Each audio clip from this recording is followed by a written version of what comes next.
والسلام على رسول الله وعلى آله وأصحابه ومن والاه ولا حول ولا قوة إلا بالله سبحانك لا علم لنا إلا ما علمتنا إنك أنت العليم الحكيم رب اشرح لي صدري ويسر لي أمري واحلل عقدة من لساني يفقهوا قولي أما بعد.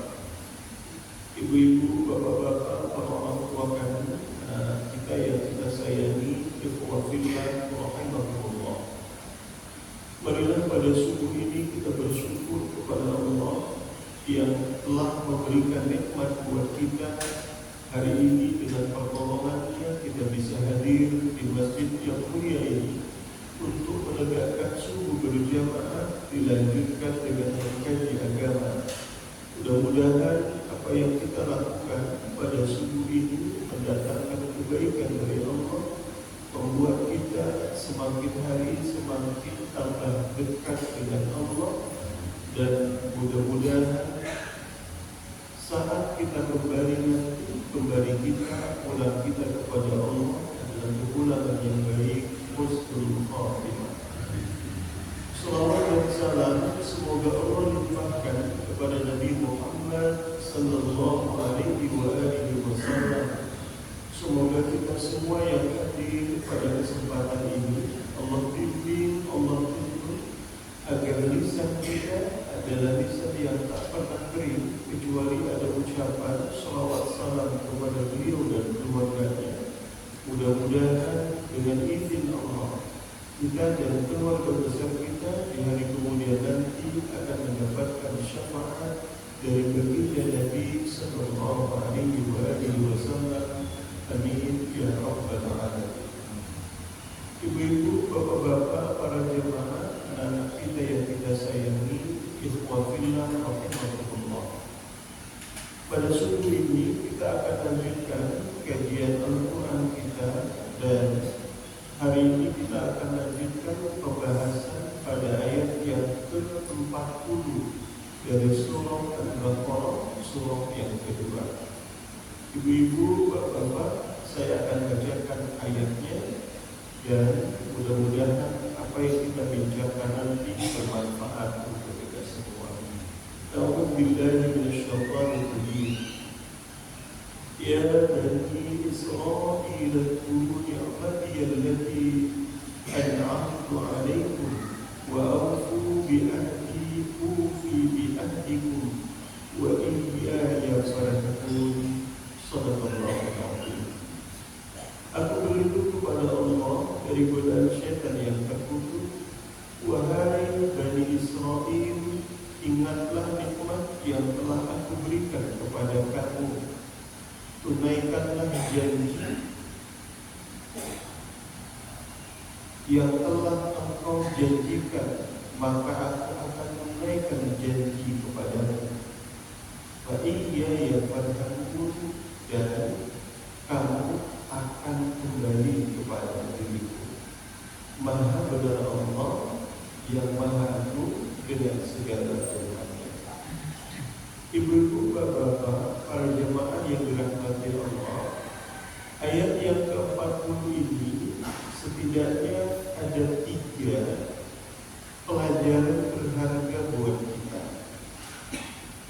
Meskipun ayat ini ditujukan awalnya kepada Bani Israel, karena ayat Al-Quran sejatinya merupakan sebuah kisah terdahulu, orang-orang terdahulu, untuk diingatkan kejadiannya pada diri kita hari ini, sehingga Al-Quran itu relevan, cocok kapanpun, dimanapun. Saat Al-Quran diturunkan, Al-Quran isinya cocok dengan orang-orang yang ada pada saat itu. Lalu kemudian isi kandungan Al-Quran juga cocok dengan kita hari ini, dan isi kandungan Al-Quran juga akan terus cocok untuk generasi mendatang, generasi sesudah kita. Maka dalam konteks ayat ke-40 dari surah Al-Baqarah ini, kisahnya itu kisah masa lalu, mengingatkan bahwa ada orang yang sudah dikasih nikmat, tapi ternyata Allah juga kasih nikmat untuk kita yang hidup masa kini. Maka poin yang pertama yang penting dari ayat ini adalah, wahai sekalian manusia, ingatlah nikmat yang telah Allah berikan kepadamu.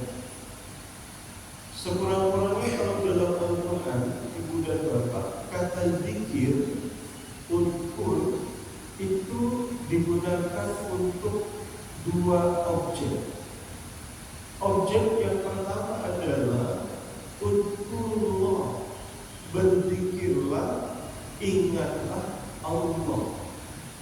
Jadi kalau misalnya dalam ayat-ayat Al-Quran yang lain ada ungkapan ya ayyuhalladzina amanu dzkurullaha dzikran katsiran wasabbihuhu bukratan wa asila. Wahai orang-orang yang beriman, berzikirlah kamu kepada Allah. Jadi kata zikir, kata uzkur, objek yang pertama yang harus kita ingat yaitu Allah. Dalam ayat Al-Baqarah yang lain misalnya, fadhkuruni azkurkum, ingatlah kamu kepadaku, kata Allah, niscaya aku akan ingat kepada dirimu. Sehingga dapat disimpulkan Ibu dan Bapak, kata zikir dipakai oleh Al-Quran. Objek yang pertama yang harus kita ingat itu adalah Allah. Allah sang pencipta alam raya, sang pencipta diri kita, sang pencipta siapapun, sang penjaga apa dan siapapun, sang pemberi rezeki di mana, kapan dan kepada siapapun. Siapa dia? Yaitu Allah. Jadi zikir yang pertama kita diminta untuk ingat kepada Allah. Yang kedua, Al-Quran menggunakan kata zikir itu adalah untuk mengingat uzkuru nikmatallah. Berzikirlah, ingatlah nikmat yang sudah dikasih Allah. Kadang-kadang kalau kita ingat kepada Allah itu terasa jauh, karena nggak nampak, abstrak. Tapi ketika orang agak berat dia ingat kepada Allah karena amat jauh, abstrak, mohon izin bahasanya nggak kelihatan. Yang kedua, supaya kita bisa tetap ingat kepada Allah, caranya gimana? Ingat atas nikmat yang sudah dikasih oleh Allah. Jadi kalau hari ini orang akan bisa ingat kepada Allah kalau dia mengingat bahwa apa yang ada pada dirinya hari ini itu adalah karunia dari Allah. Maka Bapak Ibu para jamaah, ayat ke-40 ini menjadi menarik, menjadi luar biasa. Apa yang luar biasanya? Kalau kamu melihat, matamu melihat nikmat, matamu melihat kesenangan, matamu melihat anugerah, hatimu harus terhubung bahwa yang kasih nikmat itu Allah. Jadi hari ini para jamaah, poin yang pertama ayat ini, ingat nikmat Allah, otomatis ingat Allah yang kasih nikmat. Supaya sederhana, mata melihat nikmat, hati melihat Allah. Tanda petik melihat dalam arti ingat. Mata melihat nikmat, hati mengingat Allah.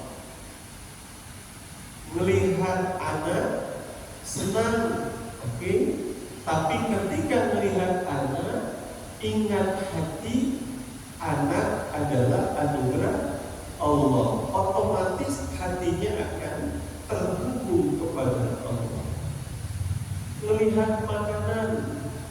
Ibu para jamaah, itu nikmat Allah. Saat melihat makanan, Bapak Ibu para jamaah, hati terhubung ingat kepada Allah bahwa ini adalah anugerah Allah.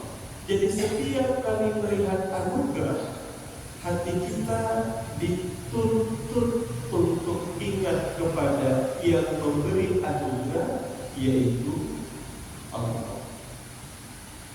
Ujungnya apa? Ibu para jamaah, ujungnya kita sadar bahwa semua yang ada pada kita itu bukan serta-merta hasil dari jerih payah kita.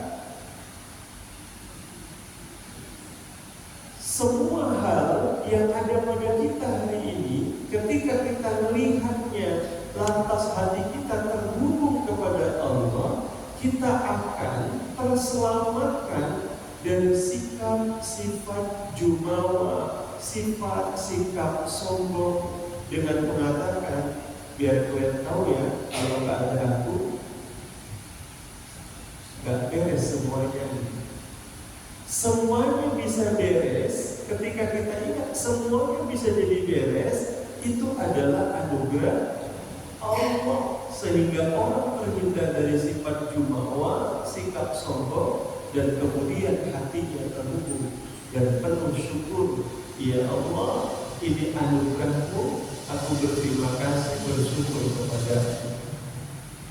Ujungnya adalah orang yang ingat nikmat Allah, dia mengaku bahwa ini anugerah Allah, dia menjadi terus tambah syukur, tambah syukur. Kalau dia sudah terus tambah syukur, prinsip nikmat disyukuri.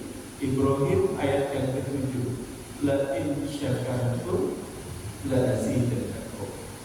Jadi orang yang mensyukuri nikmat Allah pada awalnya adalah mereka yang mengakui bahwa apapun yang ada pada dirinya adalah anugerah Allah. Adalah anugerah Allah. Semuanya ada karena anugerah Allah. Anugerahnya dilihat, hatinya terhubung kepada Allah. Ini mudah-mudahan bisa dipraktikin ibu-ibu para jamaah yang dirahmati Allah. Jadi lagi jalan-jalan, ibu para jamaah di hari Sabtu mungkin sudah ada planning, rencana untuk jalan-jalan. Begitu sudah nyampe di lokasi, ibu bapak melihat betapa indahnya pemandangan, betapa luar biasanya panorama yang ibu bapak bisa saksikan. Mata melihat ibu, hatinya harus terhubung kepada Allah. Itu latihan yang memang tidak mudah, tapi bisa kita upayakan.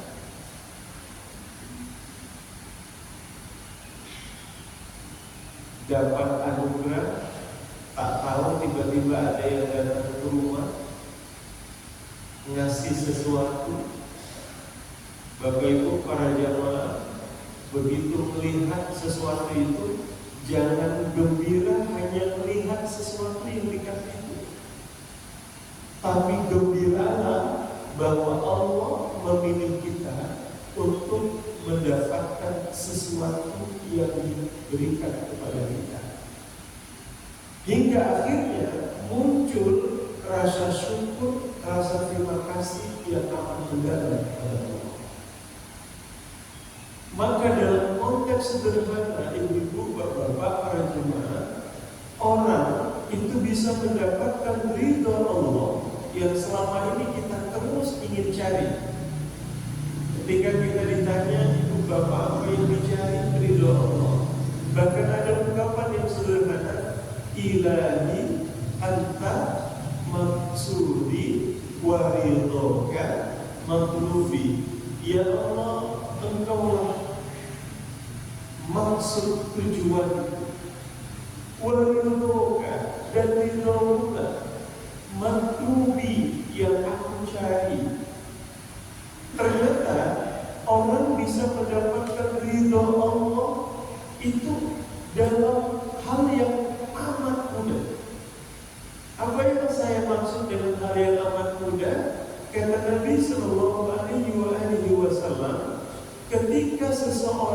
menikmati makanan dan minuman. Oke. Saat ia menikmati makanan dan minuman, ia minum, ia makan sesuatu, ia awali dengan Bismillahirrahmanirrahim. Lantas ketika dia sudah menikmati makanan dan minuman itu, ia ungkapkan kalimat syukur, Alhamdulillahirabbil alamin. Kata Nabi sallallahu alaihi wasallam, Allah telah meridhoi orang itu. Coba Bapak Ibu para jamaah, kan urusan sepele, urusan makan, urusan minum, tapi ujung-ujungnya Allah kasih keridoannya untuk orang itu. Udahlah kenyang, udahlah enak, dapat ridho Allah. Pertanyaannya, kenapa di urusan yang sederhana itu Allah kasih ridho kepada dirinya? Karena hatinya, ibu bapak para jamaah, ingat nikmat yang sudah ia terima itu adalah anugerah Allah, dan dia merasa senang dengan anugerah itu. Maka ibu bapak para jamaah, jangan remehkan nikmat yang telah Allah kasih kepada kita, karena nikmat yang Allah kasih kepada kita itu pertanda Allah memuliakan kita dengan nikmat itu agar kita terhubung kepada Allah. Nah, kalau orang sudah punya semangat yang demikian, dia ingat nikmat Allah, otomatis dia mengingat Allah sang pemberi nikmat, maka Allah tak akan pernah tinggalkan orang itu. Allah terus akan kasih nikmat. Kenapa? Karena dia merasa senang, merasa bahagia dengan nikmat itu, dan hatinya terhubung kepada Allah. Maka selalu ada kejutan dalam bahasa kita. Hari ini ada nikmat, senang yang luar biasa. Belum habis nikmat yang kita terima sebelum ini itu, muncul lagi nikmat yang baru. Belum habis nikmat yang baru itu muncul, ada lagi yang baru lagi. Terus seperti itu. Hatinya penuh syukur karena nikmat anugerah Allah, ingat kepada Allah yang kasih nikmat, maka nikmat akan terus berkelanjutan untuk diri. Makanya orang-orang macam ini, ibu dan bapak, selalu senyum kalau dikasih sesuatu, baik itu besar maupun kecil, sedikit ataupun banyak, dia akan tetap merasa bahagia. Jadi ibu-ibu dites.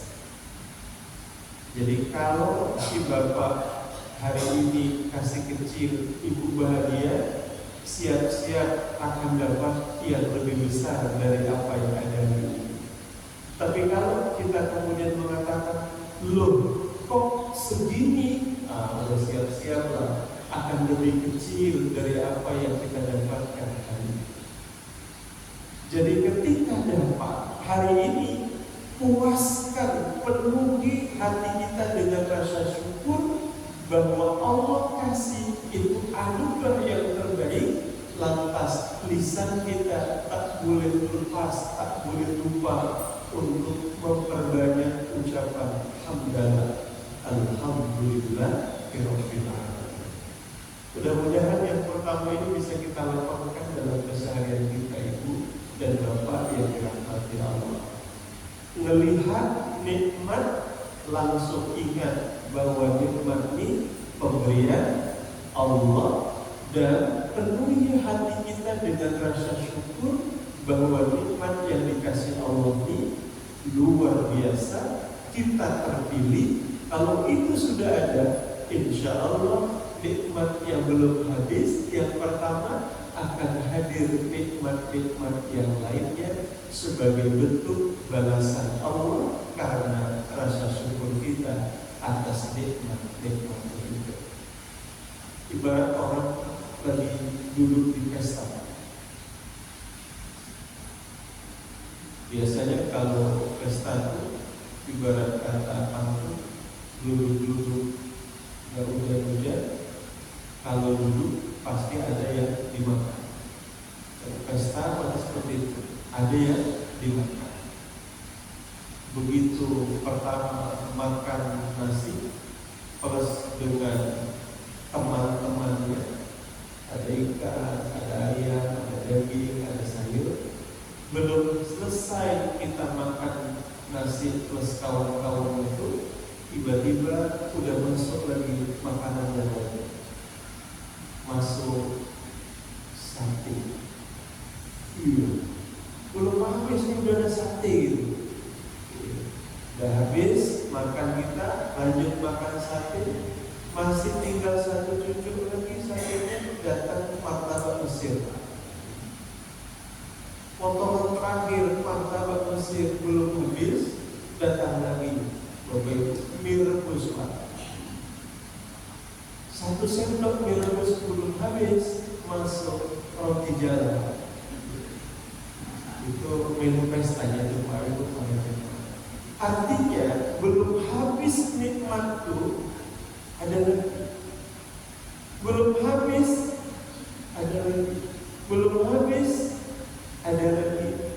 Dan Bapak Ibu bisa merasakan itu dalam kehidupan keseharian Bapak Ibu.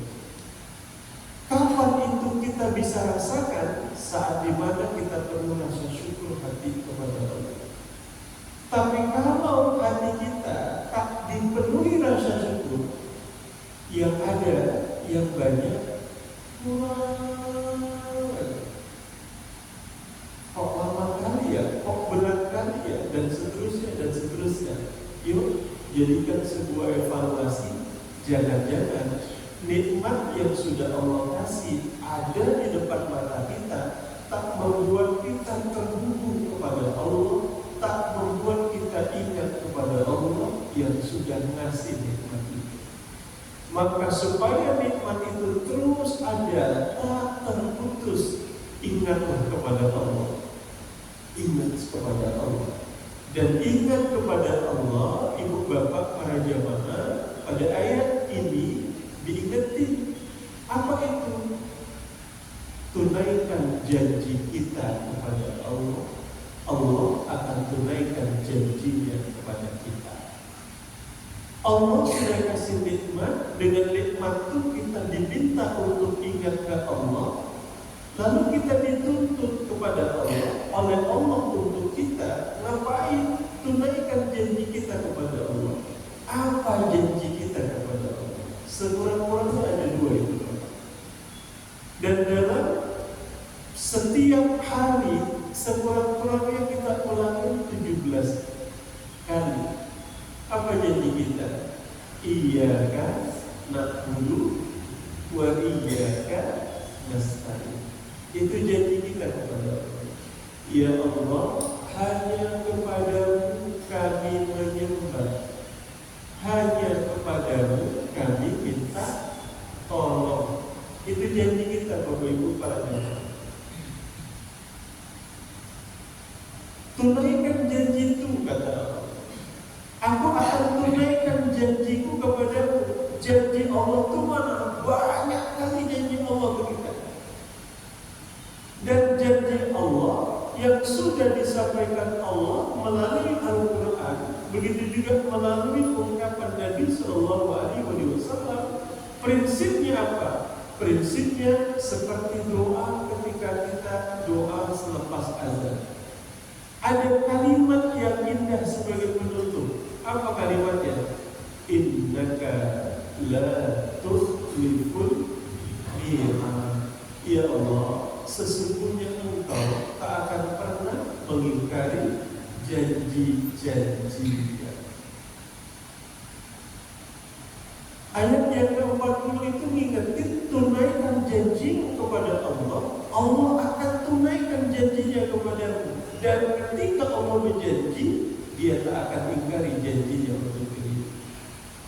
Kalau kamu hanya menyembah kepada Allah, kalau kamu minta tolong kepada Allah, hanya kepada Allah, maka janji-janjinya dalam Al-Quran itu akan ditunaikan kepada diri. Kalau ibu bapak melihat ayat-ayat Al-Quran dan janji Allah, maka akan ditunaikan. Saatnya apa? Tunaikan janji kita kepada Allah. Ngapain? Beribadah hanya kepada Allah, minta tolong hanya kepada Allah. Oke. Kita cek janji Allah itu apa misalnya. Dalam surah At-Tolak ayat 2 sampai dengan 3, dan ini ayat yang kita kenal dengan ayat 1000 dinar. 1000 dinar. Allah sebutin, wa may yattaqillaha yaj'al lahu makhrajan wa yarzuqhu min haitsu la yahtasib. Siapa yang takwa, Allah berikan jalan keluar, Allah berikan rezeki dari arah yang tiada ia sangka. Ibu, tunaikan janji kita dulu ke Allah. Ngapain? Ibadah hanya ke Allah, minta tolong hanya ke Allah, bahagia dari simpul takwa. Maka dalam hidup ini, ibu, bapak, para jamaah nggak akan pernah apa kali. Tanda petik. Maka bapak dan ibu nggak akan pernah apa kali. Ketika ada masalah, bapak dan ibu tenang, enteng saja. Kenapa? Pasti Allah akan berikan pertolongan dan jalan keluar.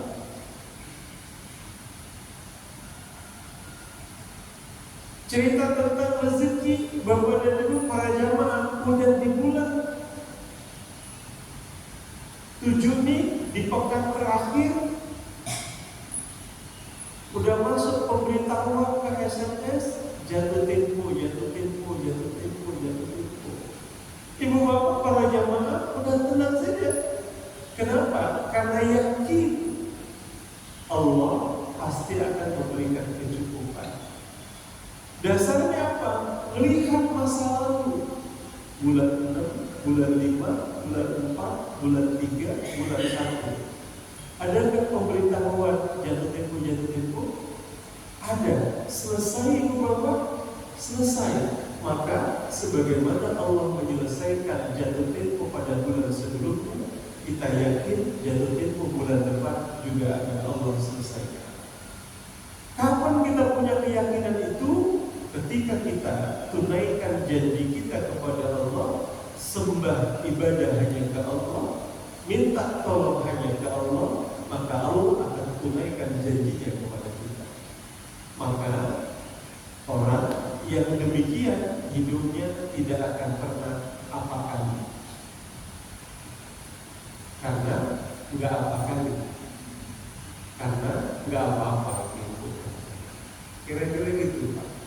Ini sederhana dari ayat ini yang mudah-mudahan bisa kita aplikatifkan dalam keseharian kita. Tunaikan janji kita kepada Allah. Ya Allah, aku menyembah kepadamu, minta tolong kepadamu, maka Allah akan tunaikan janjinya. Dan kita gak perlu nagih janji kepada Allah, karena Allah gak akan pernah ingkari janji. Karena itu gak perlu ditagih. Kok belum juga ini ya? Bapak Ibu, jangan risaukan janji Allah. Yang perlu dikhawatirkan, kita istiqomah enggak untuk menunaikan janji kita kepada Allah. Itu yang mesti hari ini kita jaga, dan kita minta tolong kepada Allah agar kita bisa komit pada janji kita kepada Allah. Iyyaka na'budu wa iyyaka nasta'in. Nah, kalau janji Allah itu pasti, kapan dia bisa segera, maka bergantung kepada komitmen kita. Siapa yang menyegerakan untuk ibadah kepada Allah, siapa yang menyegerakan dia minta tolong kepada Allah, maka Allah pun akan menyegerakan janjinya untuk kita. Siapa yang memperlambat menunaikan janjinya kepada Allah, maka ya jangan berharap cepat Allah menunaikan janjinya kepada kita. Kok lambat kali lah kayaknya pertolongan Allah. Ya kayak mana lah orang Bu pun lambat-lambat juga ya. Kok kayaknya nggak jelas, hilangnya kok belum nampak ini ya. Ya gimana lah orang ibu bapak misalnya, mohon maaf lambat-lambat kali datang, ya pertolongannya juga yang datang dia maklum lah. Kira-kira gitu Bapak Ibu para jamaah. Maka dia berbanding lurus. Secepat kita menunaikan janji kita kepada Allah, maka insya Allah secepat itu pula Allah akan menunaikan janjinya kepada kita. Sebaliknya, ketika kita melambat-lambatkan untuk menunaikan janji kita kepada Allah, maka yang jangan harap Allah mempercepat pertolongan untuk kita. Maka akan berbanding lurus. Insya Allah semua kita akan disegerakan mendapatkan penunaian janji-janji Allah. Amin. Nah, Ibu Bapak para jemaah, itu poin yang kedua. Poin yang pertama, ingat nikmat Allah, supaya kita ingat bahwa yang ngasih nikmat itu Allah. Penuhi hati kita dengan rasa syukur. Saat itu nikmat yang sudah ada pun belum habis, akan ada nikmat-nikmat baru yang lain untuk kita. Yang kedua, tunaikan janji kita kepada Allah. Janji kita kepada Allah hanya menyembah kepada Allah, hanya minta tolong kepada Allah, lakukan dengan segera. Allah tak akan mengingkari janji. Kalau kita percepat kita menunaikan janji kita kepada Allah, maka Allah akan mempercepat penunaian janjinya untuk kita. Yang ketiga, yang menarik Ibu Bapak para jemaah, kamu ingat nikmat Allah? Ya. Kamu tunaikan janji Allah? Ya. Kalaupun kira-kira gitu, kalaupun kamu nggak mengakui nikmat itu nikmat Allah, kalaupun kamu nggak menunaikan janjimu kepada Allah, ingat satu ini, kata Allah kira-kira gitu. Fa'iyya ya fa'aku, kamu tuh akan pulang kepadaku. Biar tahu kira-kira gitu. Kalau kalian nggak mau syukur, ya wis, nggak apa-apa. Kalau kamu nggak mau menunaikan janjimu kepada aku, ya wis nggak apa-apa. Tapi yang kalian ingat ya, kalian tuh kira-kira bahasa bedanya akan balik kepada diri, akan pulang kepada, biar tahu. Kira-kira gitu. Nah, kalau sudah pulang, sementara kita tak ingat nikmat Allah, tak menunaikan janji Allah, pulang ini gimana kira-kira Ibu Bapak? Maju lah. Udah biar aja deh, biar pulang, balik juga yang waktu nanti. Akhirnya gitu bahasanya.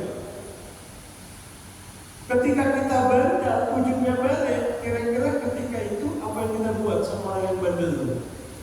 Oh, habis lah. Kita bandel Pak dalam konteks ini.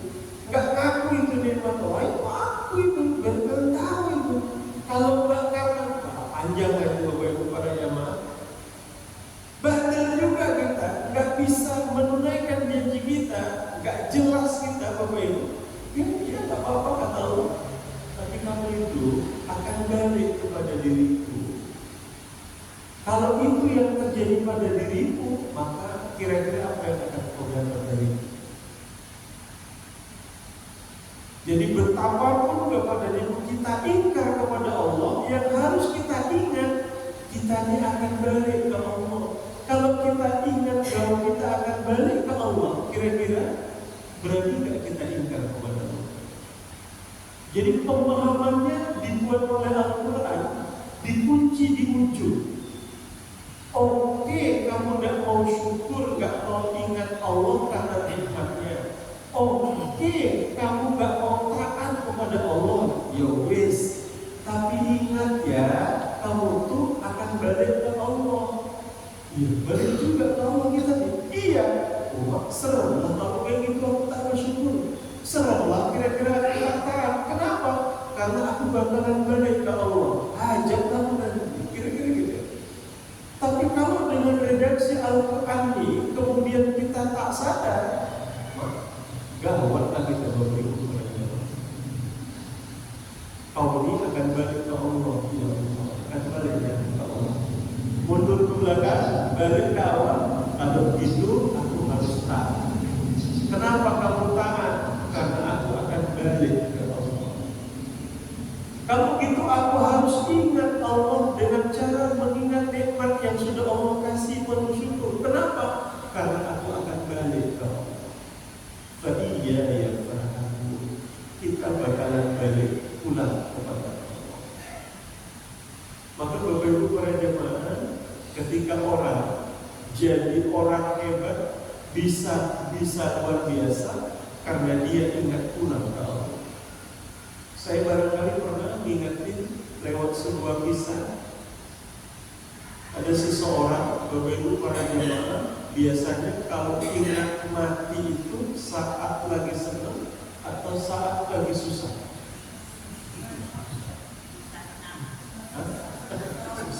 Malu-malu Bapak Ibu para jemaah. Ingat mati itu pas lagi senang atau pas lagi susah? Pas lagi susah. Berarti sepakat kita Bapak Ibu. Karena memang ketika orang pulang dari jet ambil duit misalnya 50 juta, kira-kira orang yang punya duit 50 juta ketika itu siap mati atau kepingin hidup lama? Nah, kalau duitnya habis, udah mati aja, habis sudah duitnya gitu kan. Artinya ketika kita ingat mati, ingat pulang ke Allah itu pas lagi susah-susah. Nah ini Bapak Ibu para jamaah, ada orang yang ingat mati bukan pas susah. Sekarang ini ada sindrom di mana orang yang lagi berada di puncak kehidupan. Puncak kehidupan itu mungkin tanda-tandanya punya pangkat jabatan yang amat tinggi, duitnya banyak, kebunnya banyak, tapi dia merasa galau, kok nggak bermakna hidupnya, kira-kira gitu Pak.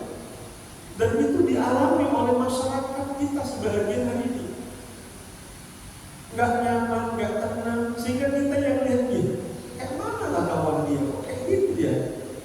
Penampakan kita, dia itu orang hebat segala macam, tapi kok kayaknya dia nggak tenang.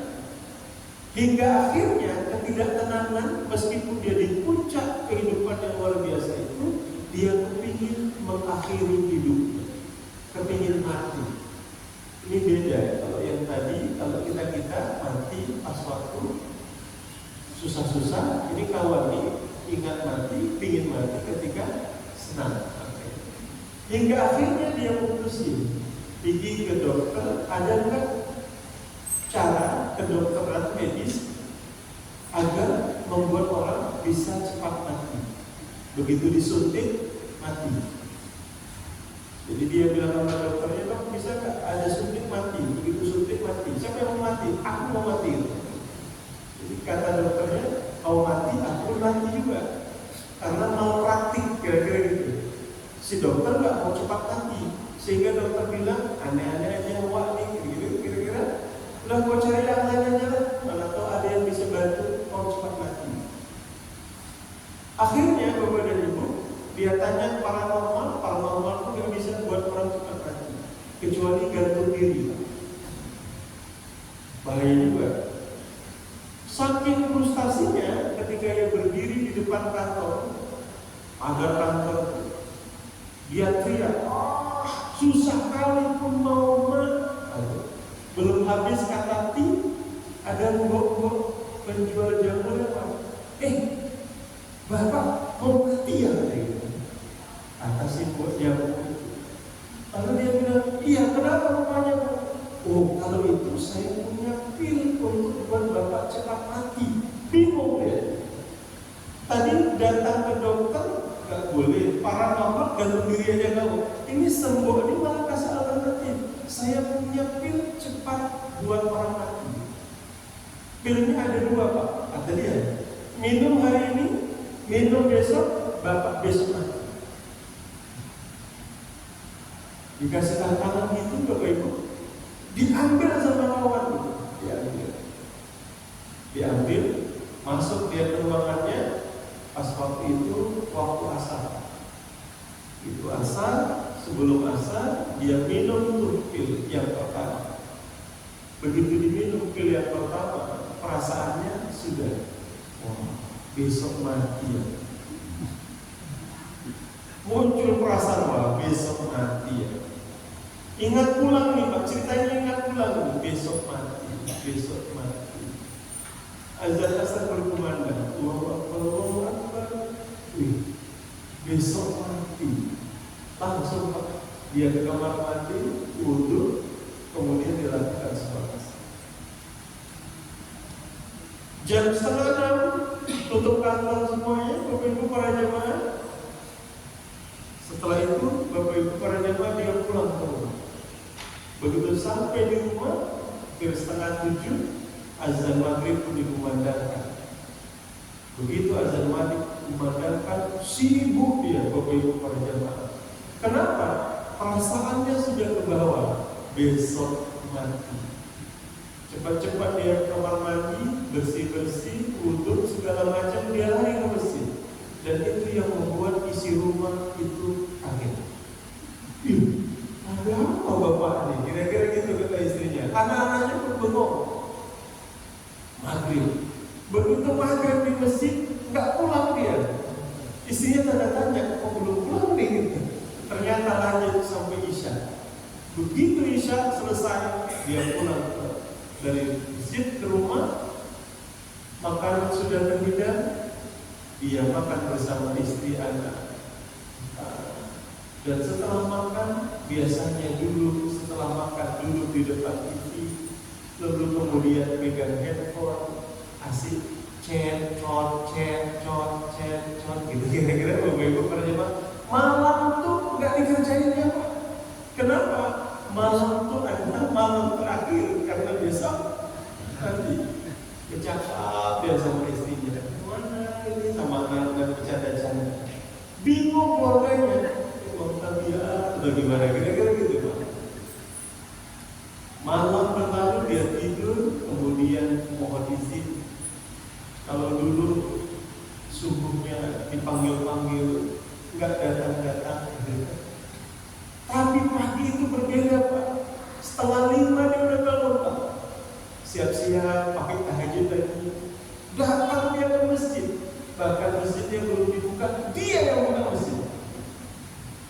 Kenapa Pak? Karena hari itu tinggal 1 pil lagi yang diminum mati kawan. Kira-kira gitu. Karena begitu pesannya. Begitu selesai subuh dia pulang ke rumah, disiapin sarapan. Sarapan dia sama anak, sama istrinya sebelum pergi kantor.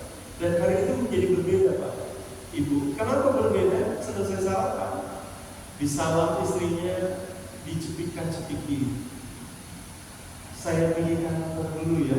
Istrinya pun bingung. Ada apa ini? Dia gak jawab juga Pak Ibu para jemaah. Tapi perasaannya itu perasaan mau mati tadi Pak. Begitu dia keluar rumah, dia kendarai kendaraannya, biasanya kaca kendaraannya itu, kaca mobilnya itu tutup. Tapi hari itu kaca mobilnya dibuka. Dan setiap orang yang dilaluinya disapa, "Oh, Mas," yang dulu gak pernah ada. Orang-orang itu kejut, kawan ini kayaknya bong tabiat nih, kawan ini bong tabiat gitu ya. Bapak Ibu para jemaah, sampai kantor. Namanya bos, kadang-kadang kesombongannya itu luar biasa. Tapi hari itu berbeda Pak Ibu para jemaah. Begitu dia turun dari mobil, security, petugas keamanan depan kantornya itu disalam. Sehat? Wah, salam. Bingung satu kantor, kok bersalaman lah kawan gitu ya Bapak Ibu para jemaah. Sambil zuhur dia lakukan salat. Begitu zuhur, duduk, selesai makan, dia tengok pil yang kedua. Gawat gitu kan. Ini kalau minum nih satu lagi game, mati deh. Karena pesan buat jamunya gitu. Ini ada pil 2, Bapak minum hari ini, oke? Besok satu lagi Bapak makan. Ditengok dan direnungkan kilas balik kehidupan semalam. Semalam waktu asar bagus, maghrib, enak, isya, kumpul sama keluarga, enak kali. Gitu kira-kira Pak Ibu para jemaah. Lalu saking merasa enaknya situasi kehidupan, ibadahnya terjaga, hubungannya terjaga, semuanya terasa bahagia. Ujungnya dia mengatakan, kalau kayak gini aku pulangin aja, tapi dia gak mau aku mati lah. Bapak Ibu para jamaah, setelah asar, Bapak Ibu para jamaah, dia coba untuk cari ibu yang kasih 2 pil itu, 1 pilnya tersisa, mau dia pulangin kembali. Dicari keliling kantor 2 kali enggak. Akhirnya dia duduk di depan kantor, tiba-tiba muncul lagi si ibu tuh. Loh Pak, enggak jadi mati ya Pak? Dia senyum Bapak Ibu para jamaah dan dia bilang, Bu, saya pulangin nih 3 hari lagi. Loh Bapak nggak mau mati jadinya? Enggak, enak kali itu nih. Udah, Bapak minum aja itu. Itu pil penambah darah saja kok. Bapak Ibu para jamaah, ingat mati itu bisa seperti itu Pak. Kenapa hari ini kita, mohon maaf, agak bandel-bandel karena kita merasa hidup lebih lama. Allah ada besok kok. Allah ada besok kok. Padahal mati itu tiba-tiba Pak. Nggak pernah dikasih tahu, apalagi di WhatsApp, SMS, bro, besok mati, nggak ada. Tak ada dikasih tahu Pak. Dan kalau sekiranya mati itu nggak dirahasiakan, dikasih tahu masing-masing kita, itu pun juga gawat Pak. Masing-masing kita udah pegang WA, pegang pesan, SMS dari malaikat Israel di sana. Masing-masing kita udah tahu nih waktu kita mati. Itu berhati juga Pak. Tengok ibu itu di pojok, kenapa Bu? 2 hari lagi ya Bu. Karena udah tahu tambah bahaya juga. Iya, tapi ada orang yang ketika dia sadar mati itu rahasia ilahi, tempatnya tidak pernah kita tahu, waktunya tidak pernah diberitahu, sebabnya tahu-tahu Pak. Sebabnya tahu-tahu. Tadi masih ketawa itu cerita tentang pil itu. Ternyata siang duha, inna lillahi wa inna ilaihi raji'un, telah berpulang rahmatullah Bapak Anu. Iya, masih makan sarapan tadi subuh tadi gitu. Gak ada yang tahu Pak. Sementara kita hari ini kan wajah-wajahnya kan agak seram juga. Yang jelas Bapak Ibu, untuk kita kembali kepada Allah, Allah itu sudah mengutus malaikat itu bolak-balik ngintai kita. Berapa kali? 70 kali Pak. Kalau 24 jam dikali 60 menit, lalu kemudian hasilnya dibagi 70, maka lebih kurang 20 ke 21 menit sekali malaikat maut itu dan timnya nengok-nengokin kita. Oh ini belum layak nih, oke masih lama lagi. Oh ini udah pasti waktunya nih. Artinya kalau kita duduk di masjid nih lebih kurang 60 menit, berarti malaikat maut itu sudah 3 kali nengok-nengokin kita. Makanya hati-hati yang tunduk-tunduk. Ibu-ibu langsung, insyaallah. Mudah-mudahan kalau itu terjadi, kiranya kita berada di tempat yang baik, lagi ngerjain yang baik, insyaallah kepulangan kita pulang yang baik. Itu yang kita harapkan Bapak para jemaah. Maka agar kita bisa taat kepada Allah maksimal, agar hati kita penuh dengan rasa syukur kepada Allah atas anugerahnya yang luar biasa. Ingat poin ayat yang terakhir. Apa itu? Kita akan pulang kepada Allah. Saat kita yakin kita akan pulang kepada Allah, kita akan lebih taat. Saat kita yakin kita pasti akan pulang kepada Allah, kita akan lebih punya hati yang penuh dengan syukur. Mudah-mudahan ayat ke-40 ini insya Allah memberikan dampak perbaikan perubahan dalam kita. Kita yakin nikmat itu anugerah Allah. Kita harus penuhi janji kita kepada Allah, karena kita pasti akan pulang kepada Allah. Barangkali ini yang bisa disampaikan pada subuh ini. Bulan Bapak para jamaah, mohon maaf atas segala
والحمد لله رب العالمين.